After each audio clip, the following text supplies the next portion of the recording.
రాత్రి సమయం, ఎడారిలో భయంకరమైన నిశ్శబ్దం. కానీ ఒక వ్యక్తి గుండెల్లో మాత్రం తీవ్రమైన తుఫాను రగులుతోంది. 20 ఏళ్ల సుదీర్ఘ ప్రవాసం.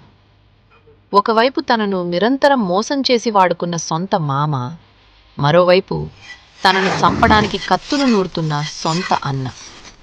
అతనికి ఎటు వెళ్లాలో తెలియని దిగ్భ్రాంతి. దొరికితే మరణం ఖాయం. అతనే యాకోబు.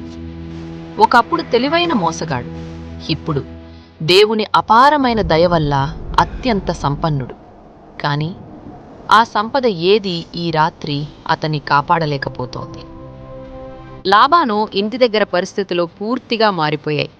యాకోబు ఎదుగుదల చూసి లాబాను కుమారులు అసూయతో రగిలిపోతున్నారు. మామ లాబాను చూపుల్లో కూడా పాత ఆప్యాయత లేదు, కేవలం ద్వేషం కనిపిస్తోంది. ఆ గడ్డు సమయంలో దేవుడు యాకోబుతో మాట్లాడాడు. నీ పూర్వీకుల దేశానికి తిరిగి వెళ్ళు, నేను నీకు తోడుగా ఉంటాను అని స్పష్టమైన ఆదేశం ఇచ్చాడు. యాకోబు వెంటనే తన భార్యలైన రాహేలు, లేయాలను పొలంలోకి పిలిచి పరిస్థితి వివరించాడు. తనను వారి తండ్రి 10 సార్లు జీతం మార్చి ఎలా దారుణంగా మోసం చేశాడో, దేవుడు తనను ఎలా కాపాడాడో చెప్పాడు. వారు కూడా యాకోబుతో ఆ ఇల్లు విడిచి వెళ్లడానికి అంగీకరించారు. లాబాను తన గొర్రెల ఉన్ని కత్తిరించడానికి వెళ్లిన సమయం చూసి యాకోబు తన కుటుంబం, మందలు, సంపద అంతా తీసుకుని రహస్యంగా అక్కడి నుండి పారిపోయాడు. కానీ అతనికి తెలియని ఒక పెద్ద రహస్యం జరిగింది. రాహేలు తన తండ్రి ఇంట్లోని దేవతల విగ్రహాలను రహస్యంగా దొంగిలించింది. 3 రోజుల తర్వాత లాబానుకు యాకోబు పారిపోయాడన్న వార్త తెలిసింది. తీవ్రమైన కోపంతో రగిలిపోతూ తన మనుషులను తీసుకుని 7 రోజుల పాటు వెంబడించి గిలాదు పర్వతాల దగ్గర యాకోబును పట్టుకున్నాడు. మరుసటి రోజు ఒక ఘోరమైన యుద్ధం జరగాల్సింది. కాని ముందు రోజు రాత్రి కలలో దేవుడు లాబానును హెచ్చరించాడు.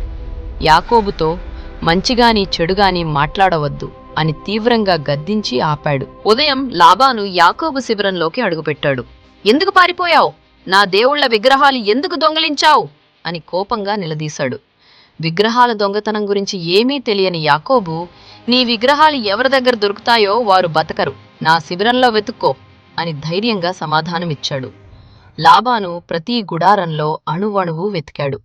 చివరకు రాహేలు గుడారంలోకి వెళ్ళాడు. ఆ విగ్రహాలను ఒంటెజీను కింద దాచిపెట్టి ఆమె వాటిపైనే కూర్చుంది. నాకు నెలసరి సమయం, నేను నీ ముందు నిలబడలేను అని తండ్రిని అత్యంత తెలివిగా మోసం చేసింది రాహేలు. మోసగాడైన లాబానుకే ఇక్కడ ఊహించని మోసం ఎదురైంది.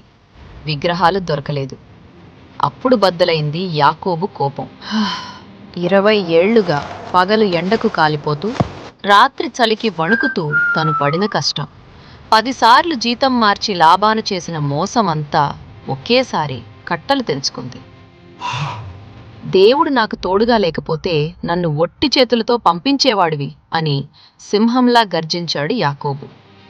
చివరకు ఇద్దరూ ఒక రాతిని నిలబెట్టి ఒకరి సరిహద్దులు మరొకరు దాటి రాకూడదని బలమైన నిబంధన చేసుకుని శాశ్వతంగా విడిపోయారు. ఒక ప్రాణగండం గడిచింది. కాని అంతకంటే భయంకరమైన మరణ భయం అతని ముందు పొంచి ఉంది. యాకోబు తన ప్రయాణం కొనసాగిస్తున్నాడు. దేవుని దేవదూతలు అతనికి ఎదురయ్యారు.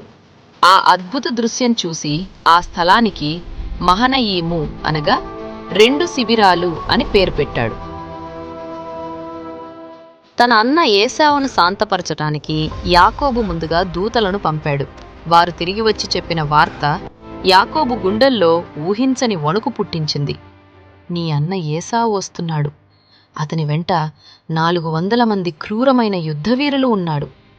400 మంది. కేవలం పలకరించటానికి కాదు, కక్ష తీర్చుకోవడానికి వస్తున్న సైన్యమది.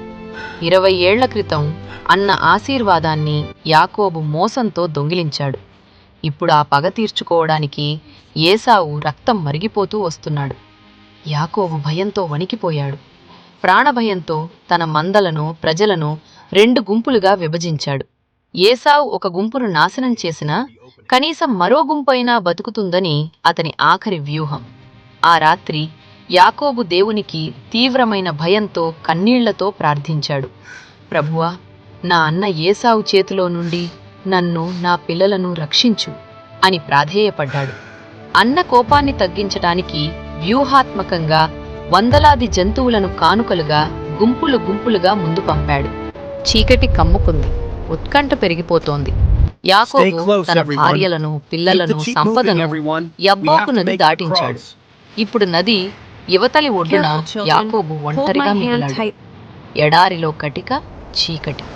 నిశ్శబ్దాన్ని చీల్చుకుంటూ ఉన్నట్లుండి ఒక గుర్తు తెలియని వ్యక్తి అతనిపై దాడి చేశాడు. ఇద్దరి మధ్య ప్రాణాపాయ స్థితిలో భయంకరమైన పోరాటం మొదలైంది. ఆ పోరాటం 1 గంటో 2 గంటలో కాదు, తెల్లవారే వరకు సాగింది.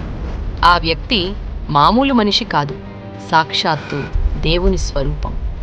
యాకోబు ఓడిపోవడం లేదని చూసి ఆ దైవస్వరూపి యాకోబు తొడగీలను ఒక్కసారిగా తాకాడు. ఆ క్షణంలోనే యాకోబు తొడ ఎముక స్థానం తప్పింది. వర్ణించలేని పీకల దాకా వచ్చే నొప్పి. అయినా యాకోబు పట్టు వదల్లేదు.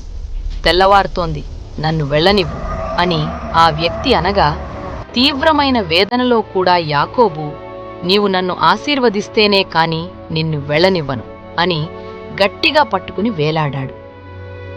అప్పుడు ఆ వ్యక్తి ఒక సూటి ప్రశ్న అడిగాడు. నీ పేరేమిటి? గతంలో తండ్రి దగ్గర ఆశీర్వాదం కొట్టేయటానికి నేను ఏశావును అని అత్యంత ధైర్యంగా అబద్ధమాడాడు ఇదే యాకోబు. కాని ఇప్పుడు తన అసలు స్వరూపాన్ని, తన పాపాన్ని దేవుని ముందు అంగీకరించాడు.